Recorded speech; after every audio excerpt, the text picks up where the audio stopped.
Welcome to Ask Rabbit ProRevenge, where a crazy college girlfriend goes psycho and gets caught.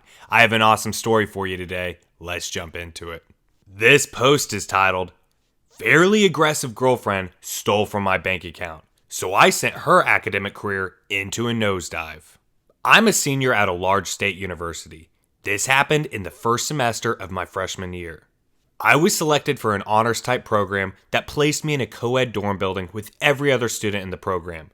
As a dumb freshman, I rushed into a relationship with a freshman girl who lived right above me. We'll call her Megan. It was convenient for me to date someone who lived so close, but everyone else in our building hated Megan because she talked a lot and almost exclusively about herself.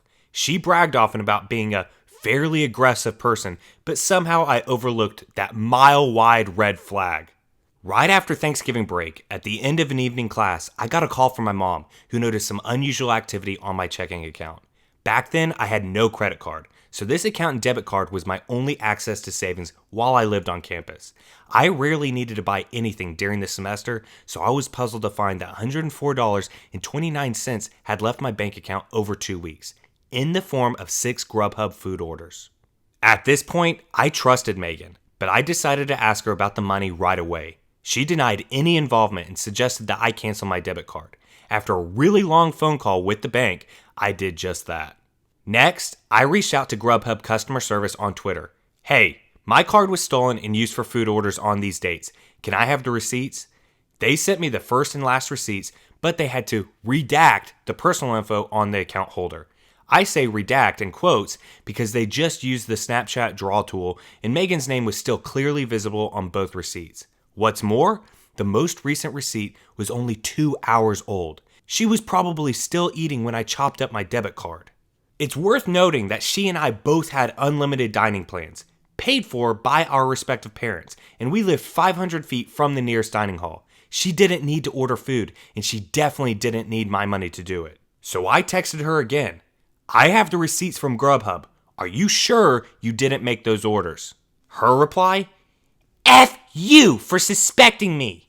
Fairly aggressive, wouldn't you say? I hatched a plan to collect security footage of her picking up the order from that evening. However, by midnight, Megan had arrived at my door in tears and confessed to everything. Plus, she admitted to being a serial shoplifter. Exhausted, I sent her away and decided to deal with everything in the morning.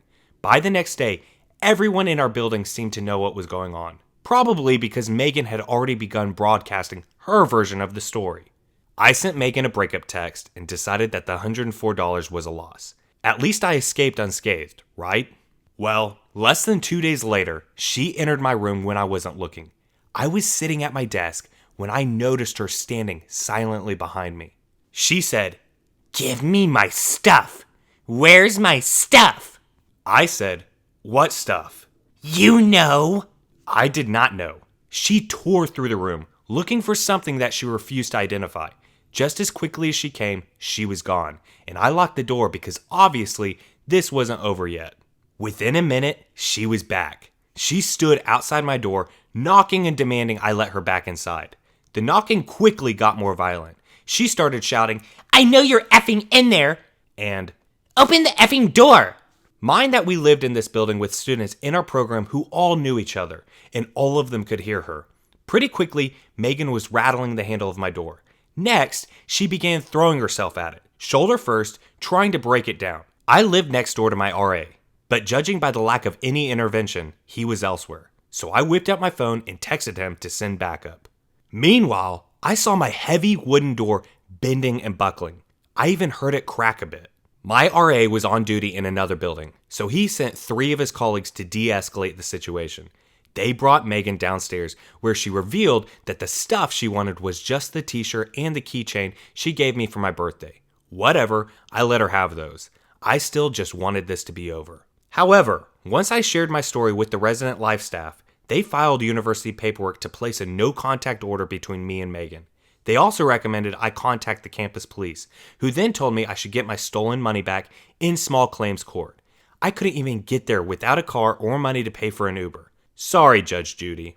At the request of the campus police, I also contacted the Title IX office at my school, sending them the story of everything you've read so far.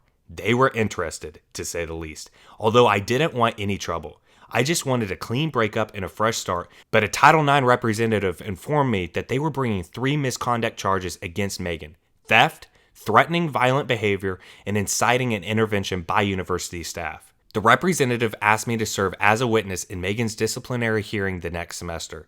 I tentatively agreed right before the representative set the hearing date for February 14th, Valentine's Day. I thought it was a joke, but they really did that. When the day of the hearing finally arrived, the no contact order was still in effect, but a few of my friends had kept tabs on Megan. For starters, she failed all of her classes in the fall. Someone in my math course confessed that Megan had tried to sleep with him while she was dating me, and he had to repeatedly tell her no.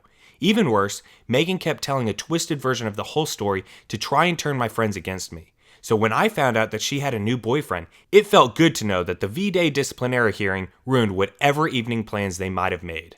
I arrived alone at the disciplinary board office, unsure what to expect. The board consisted of grad students, and the hearing was expected to run into the night. Unlike me, Megan did not come alone. She brought both of her parents as character witnesses. That wasn't even a thing here. This wasn't a real courtroom, as you'll soon see. And that's not all. Megan's parents also paid a lawyer to defend her against her charges. The board knew that was unnecessary, but Megan's parents believed so strongly in their daughter's innocence that they had already paid this 3-piece suit to make her case. In the name of fairness, the board members offered me pro bono legal representation, a junior economics major who we'll call Jimmy. Jimmy had already read my account of the events from the fall, and thanks to the screenshots of the Grubhub receipts, he said there was an okay shot of the charges sticking. Then I told him something I'd kept secret for months. When Megan tried to break down my door and I whipped out my phone to text my RA, I also filmed the whole thing. Jimmy couldn't get enough of the video. There was Megan, kicking and screaming and clearly trying to break into my dorm room. It was all the evidence I needed, and no one saw it coming. In the hearing, when the time came for me to make the case against Megan, Jimmy played the video on a big screen in front of everyone. The room went insane. In that instant, I realized that Megan really had convinced everyone I was the liar. In her version of the story, I gave her permission to buy food using my account. She told her parents that she'd asked me politely for her belongings, which I'd rudely hidden from her in my dorm room. In Megan's story, I was the sociopath trying to ruin her reputation. Before I unveiled the video, it was her word against mine. I still didn't want revenge, even after finding out that Megan tried to cheat on me. But when I saw her parents flipping out at the video, "Why didn't you tell us you did this?" and her lawyer raising hell, "This evidence was not provided in pretrial disclosure," and a board member standing over him, "Sir, this is not a court of law. Please return to your seat," and him shouting, "Objection!" and her replying, "We don't have objections. This isn't a court of law." And Jimmy, my new best friend, just trying not to laugh out loud. That's when I realized how good revenge can feel when it's fair and deserved. The board found Megan responsible on all 3 charges. My side of the bench recommended that the university terminate her housing contract and force her to pay restitution. Her side recommended only restitution and a reprimand. The board compromised. Her family paid back most of the money she stole. Most because 2 of the 6 orders had the same price, and the lawyer convinced the board I had duplicated an order. And Megan was forced to move into a different dorm building. This probably would have helped her anyway, because every student in our program's building knew everything she had done and lied about. They wouldn't speak to her, and no one wanted to be her roommate. By the time she had moved buildings, she had already failed all of her courses again. Having paid for her tuition, her unused dining plan, her lawyer, and her restitution, Megan's parents finally pulled her out of school. So where are they now?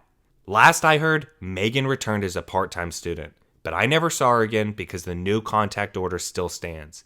I'm now Facebook friends with the guy Megan tried to seduce.